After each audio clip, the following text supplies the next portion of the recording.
welcome to our YouTube channel. I'm Peggy Gross, and I'm an attorney at the law firm of Frank & Gross in Beverly Hills, California.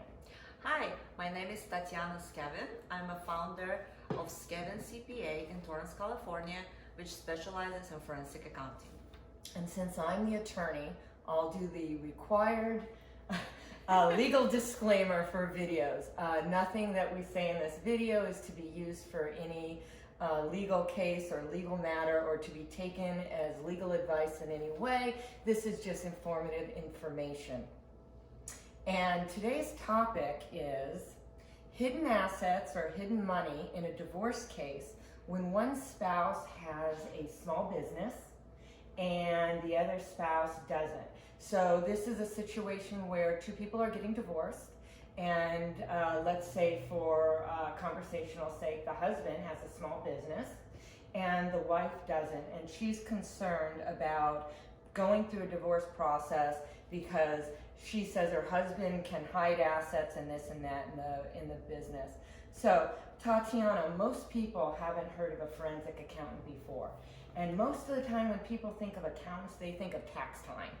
So what is a forensic accountant? What do they do? And what do you do as a forensic accountant? Sure.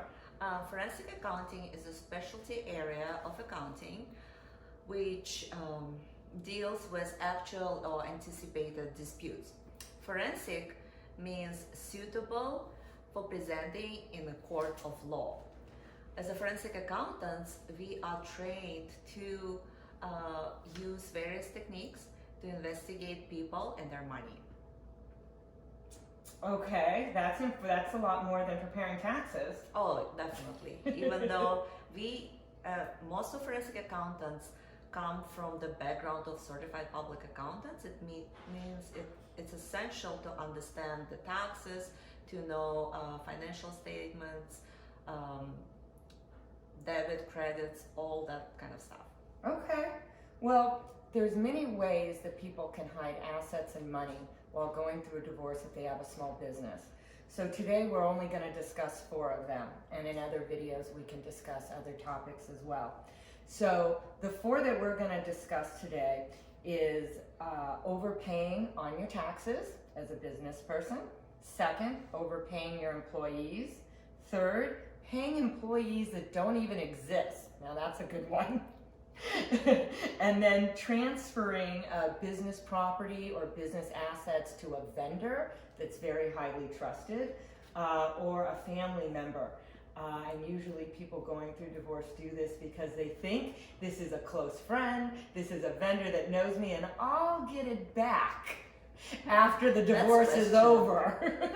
Okay, so Tatyana, it's the job of the attorney to find hidden assets or to help the client find hidden assets if that's something that they're concerned or worried about. So how would a forensic accountant help a client who's going through a divorce and they're worried that their spouse that has a small business is going to overpay on the taxes? How does that work?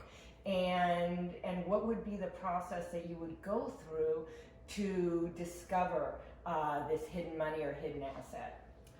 Well, Peggy, as you well know, when in divorce situation, one party has their own business, they are in business for themselves, it's a normal practice to involve forensic accountants. And the reason why is because a business owner, especially if he has 100% of the business, has unlimited control, has a lot of discretion how to run his business, how to run expenses, how to report them on taxes, let's say, versus financial statements for the bank. And that's why forensic accountants' knowledge is essential to go through those financial records and justify them, to make sure there is nothing hidden, there is nothing inappropriate is included in certain expenses. That is how we do it.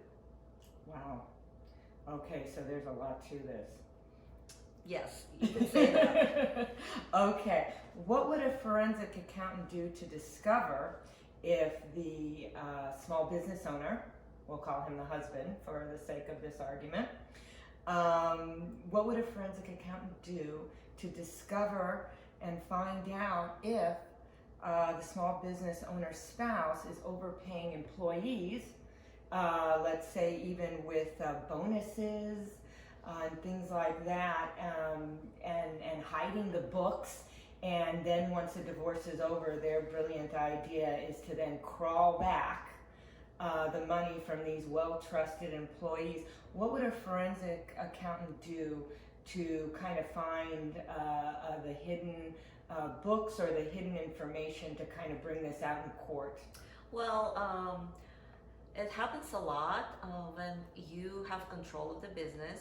You can pay whatever to your, let's say, your girlfriend, that's hidden girlfriend, that's apparently is your office manager. Well, let's make her the file clerk for this this case. whatever you like. So you can. I've been involved in a case when all of a sudden she's been just an office clerk, and then all of a sudden she's starting receiving raises and bonuses, and all of a sudden we discover that the business pays for additional vehicle, which happens to be driven by her. Like a red Corvette that says Foxy Lady or something, right? Well, something like that. So yeah, there's a lot of ways that the 100% owner of the business can do this, and really no one would know that unless you really understand the business, how it works. What kind of documents would you be looking through that the court can get from the business owner in order for you to discover how they're going about hiding their assets and money? Well, the normal set of documents is usually tax returns, financial statements, payroll records, employee chart, employees records, business companies chart, so you can understand who is involved in running the business, what's essential, what's not. And by going through the numbers and putting two and two together, for example, if a secretary who you can hire for $25 an hour all of a sudden receives $50 an hour, that's a red flag. So you can, there are a lot of ways that forensic accountant can identify if some expenses look fishy. So would you consider yourself like a private investigator that's good in math? You can say that, even though private investigators have different sets of skills that, for example, us forensic accountants cannot do. For example, if you're really concerned about some hidden physical things, you may want to hire a private investigator. We accountants, we follow the paper trail. Yes. See, I think the paper trail for me, I think that's really the real private investigation, because there's always a paper trail. Yes. And here's one that I think people would be very interested in, how their spouse would get away with this one. And if you can bring this to light, I think a lot of people would like to know about this one that we see a lot in divorce court, is the small business owner paying employees that don't even exist. Okay, if you could speak to how you uncover that, because we've seen that a lot. We've seen that in a lot of, several of our divorce cases, where once you're looking through the books and everything, there is a person, and usually it's a family member, or what they think is a trusted friend, that they're paying, but really never works there. Yeah, you're absolutely right. Once again, it goes with control. Now you wanna, let's say the business wants to show that they earn less money for various reasons, to either to hide from your spouse or to pay less taxes, wherever it is. Often we see that, for example, parents of the business owner receive wages, or maybe children, nieces, nephews, We even saw one case, remember it was a couple years ago where we saw a 3-year-old on the payroll. So that may be a red flag that maybe the 3-year-old isn't deserving of $100,000 salary to the business. And once again, it's going back to really understanding the business, to knowing what's happening with this business, who are main customers, who are main vendors, who are key employees, and that's how by putting this knowledge with numbers, that's where you can find what's missing. So forensic accountants make a very good part of the team that a client needs going through the divorce. Yes.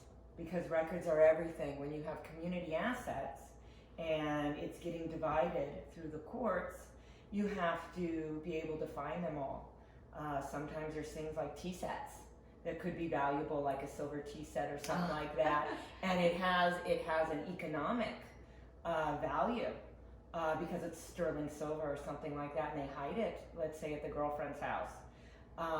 If you don't know where it is or that it existed, or look through old photographs to find it and then either offset it, everything has value. Oh, and yes. And community assets, you need to go through and see that. Another thing that I want to bring up so that people don't feel bad is, even if your divorce is final, and it depends on what state you're in, but in the state of California, even if your divorce is final, if a community asset was omitted or a community debt was omitted, we have ways in California to go back, because the court keeps continual jurisdiction to evaluate a community asset that may have been omitted in a divorce you had years ago that's finalized, to decide if the other spouse is deserving of any of that asset or any of that debt, which I don't think most people realize. I think most people think that when you get the final order, that's it, and we couldn't find these assets and it's over. So there's always hope. Yes. And hiring a good team is a key for your successful case. Okay, so I think we covered those 4 topics today. And we can go over other topics in further videos. But if anyone would like to speak privately about any legal matter or any legal concern, please feel free to look at the contact information below. And I think we have our phone numbers and emails, and Tatyana and I will talk to you about that. Also, any ideas that anyone has. Please subscribe to our YouTube channel so you don't miss our future videos. And if you have any specific topics that you're interested in, please put it in the comment section below, and we'll try to address them. Thank you. We will see you in our next video. Till then, stay well. And stay safe. Bye. Bye.